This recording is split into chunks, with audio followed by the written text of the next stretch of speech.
Praise the Lord. Good morning. പ്രത്യാശ നിർഭരമായ മനോഹരമായൊരു പ്രഭാതം കൂടെ ദൈവം നമുക്ക് ദാനമായി തന്നു. ഈ പ്രഭാതത്തിലും ദൈവ പാദപീഠത്തിൽ ഇരുന്നു കൊണ്ട് പ്രഭാത ചിന്ത കേട്ട് നമ്മുടെ മനസ്സിന് ആശ്വാസം പകരുവാൻ ദൈവത്താൽ ഒരുക്കപ്പെട്ട ഈ നല്ല സന്ദർഭത്തെ ഓർത്ത് ദൈവത്തെ സ്തുതിക്കുന്നു. ഈ പ്രഭാതം നിങ്ങൾക്കെല്ലാവർക്കും അനുഗ്രഹപൂർണ്ണമായി തീരട്ടെ എന്ന് പ്രാർത്ഥിച്ചുകൊണ്ടും ആശംസിച്ചുകൊണ്ടും നമ്മുടെ പ്രഭാത ചിന്തയിലേക്ക് പ്രവേശിക്കുകയാണ്. ഇന്നത്തെ നമ്മുടെ പ്രഭാത ചിന്തയിൽ ഞാൻ എടുത്തിരിക്കുന്ന പ്രമേയം എന്ന് പറയുന്നത് ദൈവത്താൽ ഒരുക്കപ്പെടുന്ന സഫലമായൊരു വാതിലിനെ കുറിച്ചാണ്. നമുക്കറിയാം, വേദപുസ്തകം നാം വായിച്ച് പഠിച്ചാൽ ദൈവത്തെ സ്നേഹിച്ച് ഇറങ്ങിയവർക്ക് ദൈവം അതിൻ്റേതായ നന്മകളും അനുഗ്രഹങ്ങളും പകർന്നു കൊടുത്തിട്ടുണ്ട്. ദൈവത്തിൻ്റെ പ്രവൃത്തി എന്ന് പറയുന്നത് ദൈവത്തെ സ്നേഹിക്കുന്നവർക്ക്, നിർണയപ്രകാരം വിളിക്കപ്പെട്ടവർക്ക് സകലതും നന്മയ്ക്കായി കൂടി വ്യാപരിപ്പിക്കുന്ന ഒരു കർത്താവിനെയാണ് നാം സേവിക്കുന്നത്. ഒരു കാരണവശാലും നമ്മെ തിന്മയിലേക്ക് തള്ളിയിട്ട് മാറി നിന്ന് ചിരിക്കുന്ന ഒരു ദൈവമല്ല. മറിച്ച് നമ്മുടെ വേദനകളിലും നമ്മുടെ കഷ്ടതകളിലും ആശ്വാസം പകർന്നുവാൻ, നമ്മെ ആശ്വസിപ്പിക്കുവാൻ കഴിവുള്ള ഒരു ദൈവമാണ്.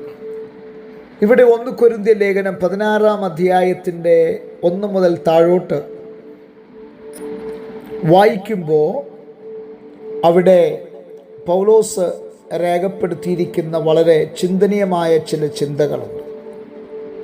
അതിൽ നാം ഇങ്ങനെ താഴോട്ട് വായിച്ചു വരുമ്പോൾ പൗലോസ് രേഖപ്പെടുത്തിയിരിക്കുകയാണ്, എഫെസോസിൽ എനിക്ക് സഫലവും വലിയതുമായൊരു വാതിൽ തുറന്നു വച്ചിരിക്കുന്നു എന്നുള്ളതാണ്.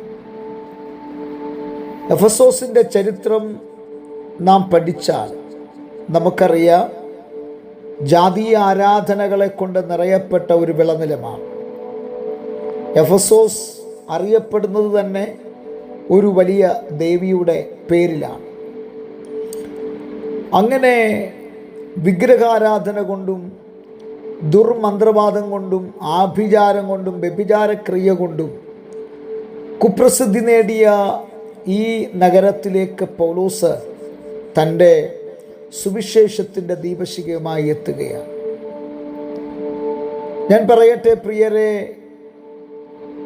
ഏത് കഠോര മനുഷ്യനെയും അവനെ നേടുവാൻ, അല്ലെങ്കിൽ അവനെ ആ കഠോരമായ ഹൃദയത്തിൻ്റെ ഉടമസ്ഥ അവകാശത്തിൽ നിന്ന് അവനെ ലോലഹൃദയനാക്കുവാൻ കഴിയുന്ന ഒന്ന് ഇവിടുത്തെ ദൈവവചനമാണ്.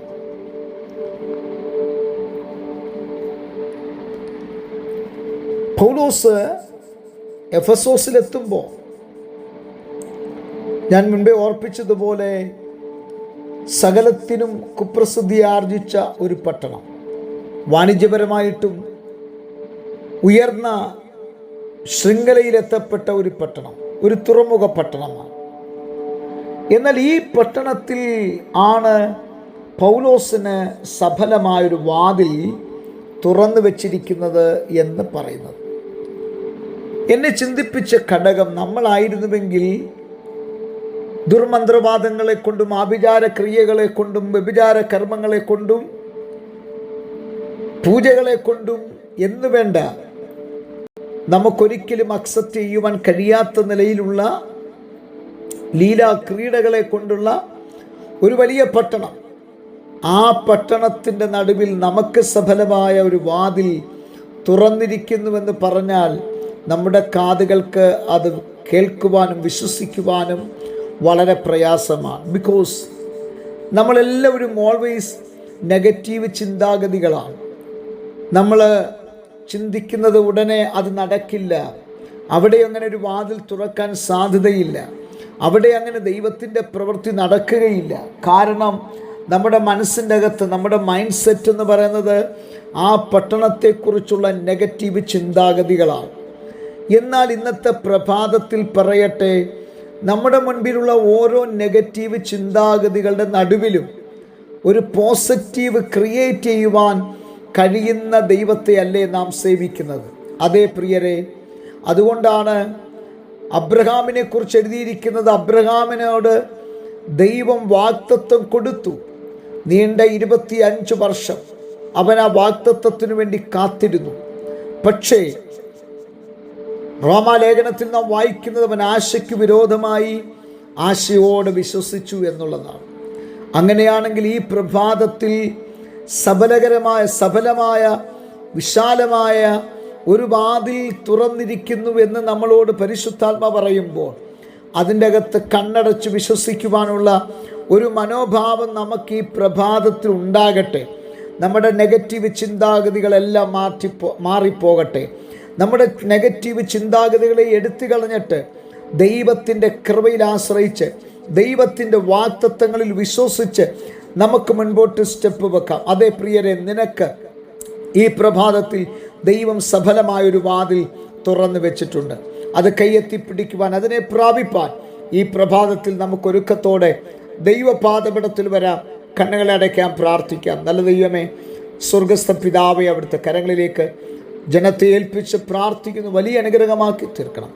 ഈ പകൽക്കാലം ഞങ്ങളെ കേൾപ്പിച്ചതുപോലെ സഫലമായ ഒരു വാതിൽ ഞങ്ങൾക്കായി തുറന്നിരിക്കാൻ സ്തോത്രം.